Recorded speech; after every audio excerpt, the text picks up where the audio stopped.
Hi guys! Hello guys! So, ang ganap natin ngayon, today is January 26, is kaya ako na ganito ang suot ko dahil pupunta ako ng aming munisipyo. Kukuha ako ng sidula. Kahit na parang kapitbahay lang namin ang munisipyo, kailangan pa rin tayo na medyo presentable ang ating dating. So yan, ito ang suot ko ngayon. Tapos pagkatapos kong kumuha ng sidula, magbabayad rin ako ng taxes buhis sa conjugal property namin ng mister ko. So ngayon, lang yan guys, rice field. So ngayon kailangan medyo presentable tayo kung pupunta tayo ng munisipyo para naman yung makikita nila tayo na makabayad tayo ng buhis. Yan ang sikreto guys. Kung pupunta tayo sa mga government agency, kailangan presentable tayo para mapansin tayo na mayroon tayong ibabayad na buhis. O diba guys, kahit nakamas tayo, kailangan pa rin tayo ng lipstick dahil mabuti nang hindi tayo loose pad. Yan guys, kahit hindi yan makikita, kailangan pa rin tayo ng magli-lipstick. Kasi itong lipstick na ito, hindi naman ito magsami-sami. Yan. Tingnan lang natin guys kung makapabalag na ba tayo doon sa puntahan ko sa munisipyo. Kailangan maganda-ganda rin yung itsura natin. Hindi na tayo magbablush on pa. Ito ang aking forma guys.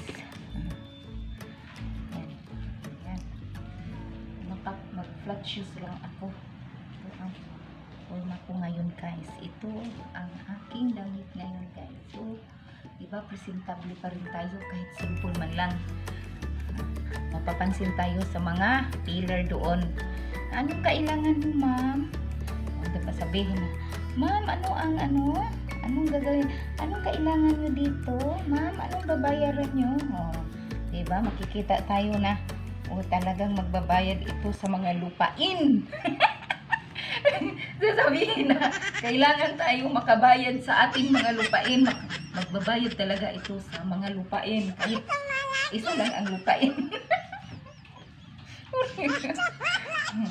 Para tayong asyendera guys. Kasi lagi nang nagtatanong sa ang mister ko kailan daw kami magbabayad sa buhis. Talaga babayaran natin yung buhis dahil kung hindi tayo makabayad sa buhis ng lupa o ano-ano pa dyan, lalong lumalaki ang bayarin natin. Yan ang gagawin natin sa tuwing January, February, March. Yan ang tamang panahon na magbabayad sa mga buhis. Kahit magbabayad tayo ng buhis na kantidad ra og 500. Yan. Maganda pa rin tayo. Tingnan. So ngayon guys, hindi pa ako makaalis-alis dahil ako ay nag-a-upload sa aking vlog today. Yan. Hindi pa. Napakahina. Need pa ng 12 minutes. Mayroon pang 12 minutes na hihintayin ko. Tapos guys, pagkatapos ng yung anak ko itong nagtatago. Pagkatapos ng magbayad ng pagko doon sa munisipyo, didiretso na rin ako ng Tianggihan. Didiretso para isang lakaran lang. Ganyan ako guys. Pero ewan ko paano ito. Saki! Ali sa dong. Burang kinahanglan ako mulakaw dong. O tapos yung ko dong, yung vlog natin. Yung vlog natin noong Sunday, ito na ina-upload ko na. Kailangan ko pa ng 12 minutes waiting, so baka mautuhan na ako. Tapos yung title nito, anong title nito dong? Ang saman. Picking kalamansi. With my kids. O challenge. Picking kalamansi Challenge with my kids. with my challenge with my kids. Asa man ni episode 1? Asa man ni 1 part 1? Asa man? Challenge part 2? Asa man? 1 2 3? Asa man? Sige. 1 2 3 na lang. Picking kalamansi challenge with my With my kids. 1. Anak na lang dili ng part. O sige guys, ito na. Naglilibog na kami kung ano ang title ng aming vlog noong last Sunday. So, kailangan ko nang umalis ng maaga para kasi muhapit pa ko pagmerkado sa pagmalit og isda. Mao na nga mao jud nay ahong gusto nga buhaton, mag double tasking lagi ta ani kay mag multitasking lagi ta ani palagi para isang lang ako, parang isang labasan lang ako, tapos mamayang after lunch magjo-duty na naman ako sa barangay. Yan na guys, siguro alis na ako. Dong, mauna lang to dong, don't forget sa atong vlog. Thank you, don't forget sa atong vlog.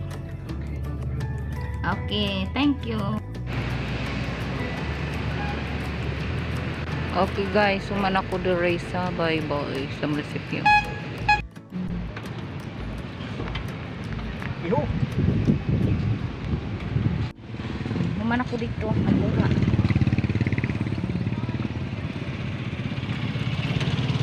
Okay guys, nakauli na ko sa akong lakaw gikan sa munisipyo ngadto sa merkado. So, mao ni akong gibayran guys sa akong sidula 62 pesos. So wa ko kasabot kung nganong 62 pesos.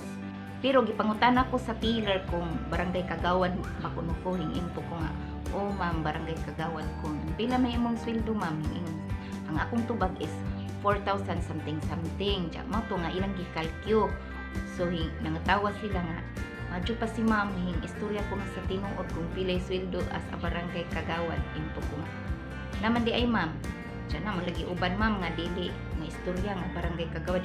Ilang kwinta is 62 pesos ilang gi pabayran ako. Ang gobyerno man gihapon na maka benefits mga katawhan sa Pilipinas man maka benefits. Mao lagi ma'am. Pero ako kasabot guys kung senior citizen ang barangay official, wa po kasabot basig na apod na sila less percent, di ba? Di pa man ko citizen, mauna nga di po pumatinga nga kuan pod kanang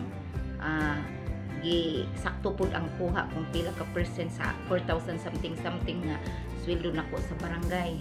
Sige, kukira na guys kay kanang mao ni guys nga ako ning share ninyo nga mao ni akong gibayaran 62 pesos. So, mao nga nagkuha sad ko og sidula guys kay na ako'y ihatag nga form nga 2316 para sa barangay. Yearly gajud mi nga ani mo pass kay magbudget man pud mi og taxes sa BIR. Mao ni ang amo bayaran nga taxes sa BIR.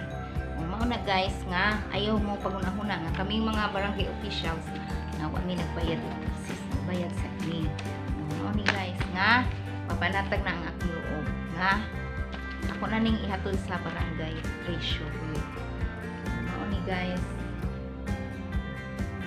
Okay guys, thank you for watching and don't forget subscribe my channel Alma Joy Vlog. Nya pindutan din ninyo ang katong bell button para pirmi mo updated sa akong mga video. Hinatunta guys nga malingaw mo sa akong mga videos nga umaabot pa. Okay, salamat sa inyong suporta, sa inyong pagtan-aw dako nakaadyo na og tabang.